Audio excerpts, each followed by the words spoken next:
sa lahat. Pag-aamok ng barangay Kagawad sa Malabon sa pool sa video. Terminal ako, matagal na akong terminal. Banta at mura pa ang inabot ng ilang lalaki mula sa suspect na nakainom daw. Ano? Siga ka rin? Ha? O sino sigahin nyo rito? Ako, okay kayo. Naglabas pa ng barilang Kagawad at paulit-ulit itong pinaputok. Kung ano ang kinagalit ng Kagawad at iba pang detalye sa balitang yan, abangan maya-maya lang. Magandang umaga ngayong June 12, Araw ng Kalayaan. Kasama ang buong puwersa ng News 5. Narito na ang mga umaaksyong balita. Ihatid namin mula mismo sa frontline sa umaga. Pilipinas, nagtakda ng mas maraming maritime patrols panlaban sa kumpulan ng mga barko ng China sa West Philippine Sea. Sa harap ng sunod-sunod na raid, bilang ng mga iligal na pogo sa Pilipinas, mahigit 300 pa. Ika-126 na anibersaryo ng kalayaan ng Pilipinas, ipinagdiriwang ngayong araw. Pangulong Marcos papangunahan ang selebrasyon. Department of Migrant Workers may pa-job fair para sa mga Pinoy na gustong mag-abroad. Singil sa kuryente ng Meralco ngayong buwan, may malaking dagdag. At viral ngayon, babaeng namamasyal nagulat nang may naispatan na katwining sa OOTD.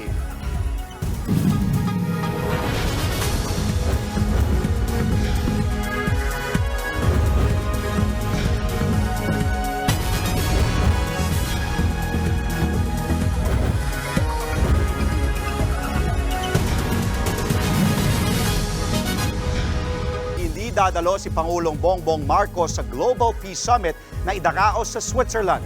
Ayon sa palasyo, inatasan ng Pangulo si Presidential Peace Advisor Carlito Galvez Jr. na maging kinatawan niya sa pulong na gagawin sa darating na weekend. Hindi na sinabi ng Malacanang kung bakit hindi makakadalo si PBBM, pero matatandang personal siyang inimbita sa summit ni Ukrainian President Volodymyr Zelensky nang bumisita siya dito sa bansa noong nakaraang linggo. Layunin ng Peace Summit na hikayatin ang Russia at Ukraine na magkasundo na para matigil ang gyera. Pinagdiriwang nga po ngayong araw ang ika-126 na anibersaryo ng kalayaan at sa probinsya kung saan ito idineklara noong 1898. Di nagpahuli sa selebrasyon ang mga Caviteño. Live mula sa Kawit, Cavite, nasa frontline ng balitang yan si Ria Fernandez. Ria, ano ba ang mga aktibidad dyan ngayon? Hindi nagpahuli sa seremonya ang ating mga kababayan dito sa Kawit, Cavite. Ito kasi ang lugar kung saan formal na itinroklama ang ating paglaya mula sa mga mananakop na Espanyol at iwinagayway ang ating watawat 126 na taon na ang nakalilipas. Maraming salamat po sa pagpapahula sa pagpapahula sa pangalan. Pinatayaan po ako ito at National Historical Commission of the Philippines nag-aalay ng bulaklak sa puntod ni dating Pangulong Emilio Aguinaldo dito sa Aguinaldo Shrine. Pagsapit naman ng alas 8 ng umaga, sabay-sabay na itinaas ang ating watawat at inawit ang pambansang awit na lupang hinirang. Sa kanyang talumpati, binigyan din ni Senador Revilla ang pagkakaisa ng lahat ng mga Pilipino para labanan ang mga kasalukuyang hamon sa ating kalayaan. Hinikayat din niya ang publiko na suportahan ang isinusulong na bagong Pilipinas ng Administrasyong Marcos. Anya, sa ganitong paraan, mabibigyang halaga natin ang lahat ng sakripisyong inialay ng ating mga ninuno para sa kasarinlang ating tinatamasa hanggang ngayon. Ruth, maghapon pa ang mga aktibidad dito sa Freedom Park ng Aguinaldo Shrine sa Kawit, Cavite. Magkakaroon din ng cultural show at trade fair. Meron ding music festival mamayang alas 5 ng hapon kung saan magtatanghal ang ilang mga kilalang singer at banda gaya ni na Flo G, Al James, Moonstar 88, Imago at Six Cycle Mind. Ruth?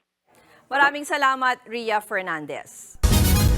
Isinara naman ang ilang kalsada sa Caloocan para bigyang daan ng Independence Day celebration sa may monumento. Live mula sa Caloocan, nasa frontline ng balitang yan si Dave Abuel. Dave, kumusta ang celebration dyan at may pagsisikip na ba ng traffic?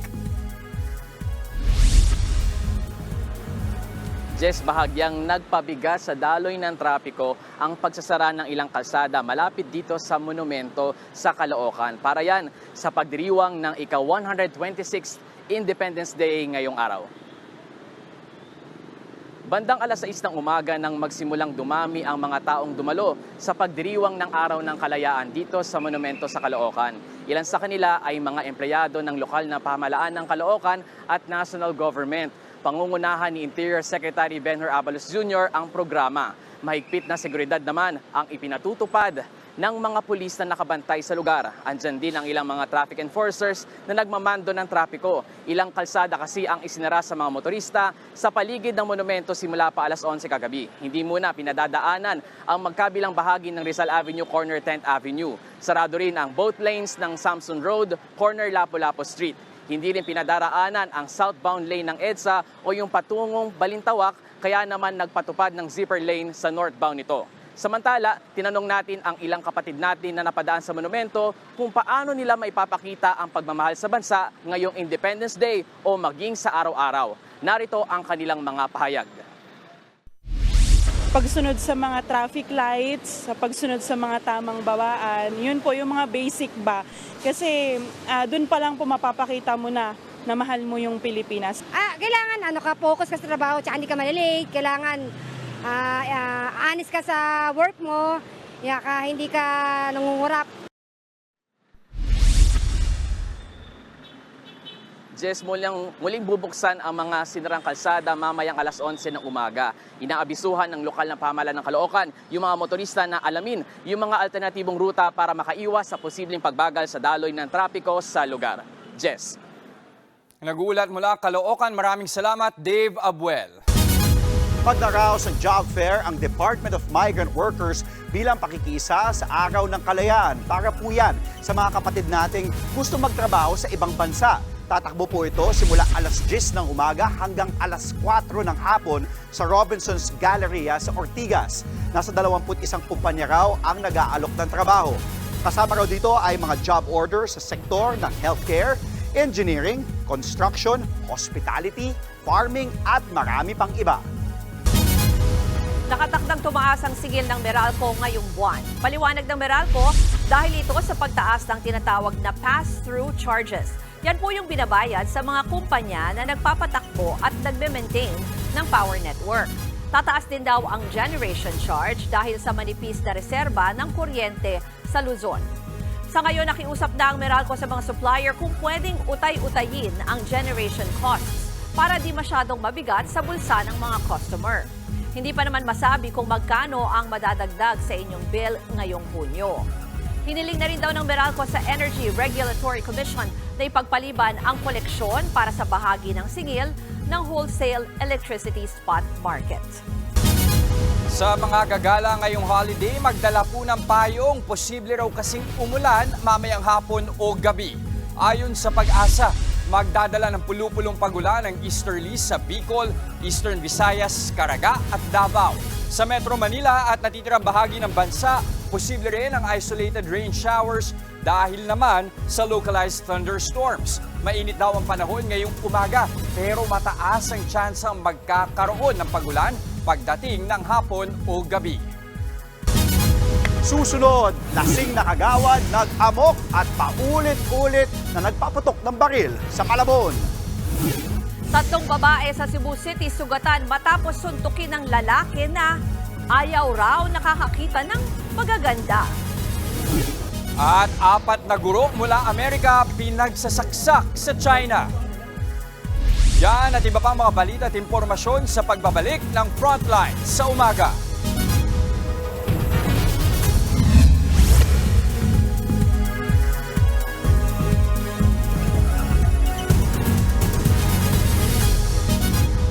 Kung may bantay sa lakay sa pera mo, magduda ka na. Sigurado kaming putol yan.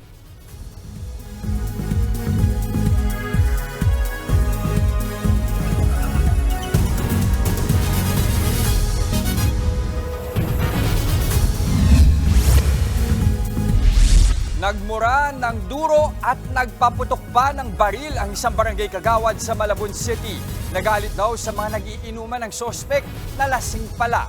Nasa frontline ng balitang yan, si Hannibal Talete. Galit na kinompronta ng lalaking may baril na ito ang grupo ng mga lalaki sa barangay Panghulo, Malabon kahapon. Ang armadong lalaki, isa palang barangay kagawad na kinilalang si Jaime Domingo. Kinalabit pa ng kagawad ang gatilyo ng baril pero hindi ito pumutok. Matapos niyan ay inabutan siya ng magasin ng kanyang manong misis at ikinaraga niya ito sa baril. Nagpatuloy pa ang panduduro at paninita ni Domingo sa mga lalaki. Terminal ako, matagal na akong terminal. Bakit ang buto dumadaan ng buya-buya? Bakit nandiyan yung sa gitna yung daanan? Ano? Siga ka rin? Ha? Sino sigasin nyo rito? Ako, okay kayo. Sa isa pang kuha ng video, makikita na nagpaputok ng baril si kagawad habang hinihila ang damit ng isa sa mga kinompronta niyang lalaki. Maswerte at hindi tinamaan sa paa ang lalaking pinapagalitan ni kagawad. Ayon sa nanay ng lalaki, patapos na mag-inuman ng kanyang anak at mga kaibigan nito nang dumating si Domingo. Pagbaba niya ng sasakyan niya, may hawak na siyang baril. Yung mga kabataang nakapwesto dito, nagpasukan sa bahay na to. Yung iba, nagpulasan sila. Matinding takot daw ang inabot ng mga lalaki dahil sa pagkaputok ng kagawad ng baril. Akala ko ang anak ko hindi na mabubuhay. Kasi ang sabi niya, gusto mo patayin ko sa harapan mo? Kriminal ako. Kaya kong pumatay.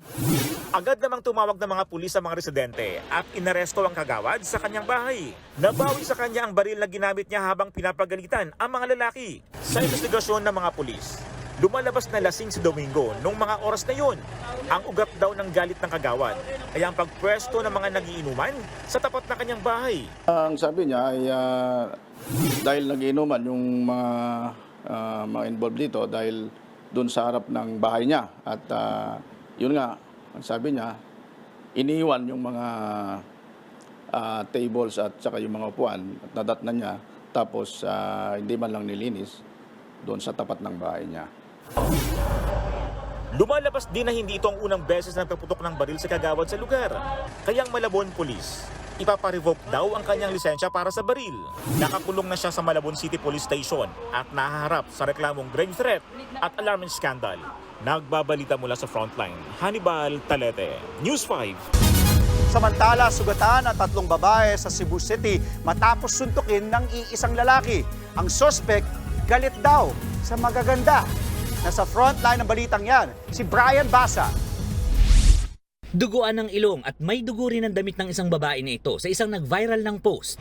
Ayon sa uploader, ganyan daw ang sinapit niya nang bigla na lang siyang suntukin ng isang lalaki sa Cebu City. Naglalakad na raw sana pauwi ang biktima nang mangyari ang insidente sa Osmeña Boulevard. Pero hindi lang pala siya ang nabiktima ng naturang lalaki. Base sa investigasyon, may sinuntok rin ang suspect na 33 anyos na babae sa Hacosalem Street. Sunod niyang nabiktima ang babae sa viral na larawan at huli niyang biktima ang isang 22 anyos na babaeng nagja-jogging sa B. Rodriguez Street. Nakapagsumbong sa mga pulis ang unang biktima kaya nagsagawa ng follow-up operation ng mga otoridad. Nahuli naman ang suspect kalaunan at sinabi niya ang dahilan kung bakit niya sinaktan ng 3 biktima. Upon verification and upon interview dun sa suspect natin, ang sinabi nilang din is hindi daw niya gusto na nakakita siya na maganda. Yun ang particular na sinabi niya. Nakakulong na ang suspect na nahaharap sa reklamong multiple serious physical injuries. Nagbabalita mula sa Frontline, Gerard de la Peña, News 5. Hindi masabi ng abogado ni Apollo Kibuloy kung nasa Pilipinas pa ang pastor. Wala raw ideya si Attorney Israelito Torion sa kinaroroonan ngayon ng kanyang kliyente. Pero paglilinaw niya, hindi nagtatago si Kibuloy. Ginagamit niya lang daw ang mga karapatan niya sa ilalim ng batas. Kinundi na rin ng kampo ng pastor ang pagsalakay ng mga otoridad sa ilang mga ari-arian ni Kibuloy. Hit nila, wala raw search warrant ito. Nauna namang sinabi ng PNP na lehitimo ang operasyon. I really do not know as of the moment whether or not he is in the Philippines or already abroad. I cannot say with certainty, but I communicate with his leaders every day. Legally, I don't think he is in hiding because he is availing of the options that are available to him under the law. Sugatan ng 4 na Amerikanong guro matapos silang pagsasaksakin sa Jilin Province, China. Sa videong ito, Kitang nakahiga sa sahig ang mga dugoang biktima sa isang park. Nadala na sila sa ospital at patuloy na nagpapagamot. Agad ding inaresto ang sospek sa krimen na kinilala lang sa apelyido na Cui. Sa inisyal na investigasyon, bago ang pananaksak ay nakabanggaan ng sospek ang isa sa mga biktima habang naglalakad. Wala pang nakikitang malinaw na motibo sa krimen. Susunod, lineup ng Alas Pilipinas na nag-bronze medal sa ABC Challenge Cup lalo pang lumakas dahil sa mga bagong player. Silipin ang paghahanda ni Pinoy pole vaulter EJ Obiena para sa 2024 Paris Olympics. At di magkakilalang mga babae nagmistulang kambal sa matchy-matchy ng OOTD. Tuloy-tuloy lang ang paghatid namin ng balita at impormasyon dito sa Frontline sa umaga.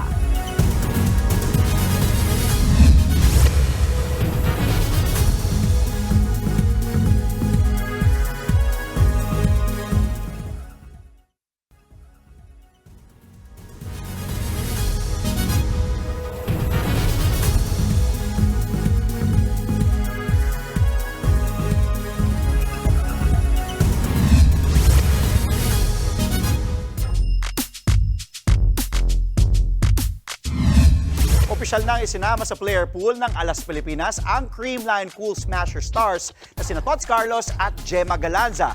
Inaasahang mas palalakasin ng dalawa ang stack ng roster ng Pinas. Dati na silang isinama sa pool pero hindi nakalaro dahil sa pre-planned na bakasyon. Kagagaling lang ng koponan sa South Korea para sa isang exhibition match. Magkakaroon sila ng tune-up game ngayong araw, saka magsisimulang mag-ensayo ulit sa susunod na linggo. Bukod kina Carlos at Galanza, nauna nang naidagdag sa pool ang college stars na sina Bella Belen, Alyssa Solomon at Casey Dongallo. Bahagi ito ng paghahanda ng Alas Pilipinas para sa FIVB Challenger Cup na gaganapin sa susunod na buwan. Tuloy ang pag-ensayo ni Pinoy pole vaulter EJ Obiena para sa Paris Olympics. Nasa Italy ngayon ang atleta para sa kanyang training camp. Nakatakda naman siyang sumali sa 3 pang kompetisyon bago ang aktwal na Olympics. Una siyang dadayo ng Bosnia bago ang Paris leg ng Diamond League. Bahagi ito ng pagsasanay sa bago niyang poles para sa kompetisyon. Matatandang ilang beses naputulan ng pole si Obiena nitong nakaraang mga palaro. Aminado ang atletang medyo frustrating ito, pero pinipili niya raw mag-focus sa mas malaking goal, ang magkamedalya sa Olympics. That's not within our control. So we always try to adapt to what we're given, and I think it's not as bad as it could have been. So I'm still very positive coming into Paris. I'm still, motivated.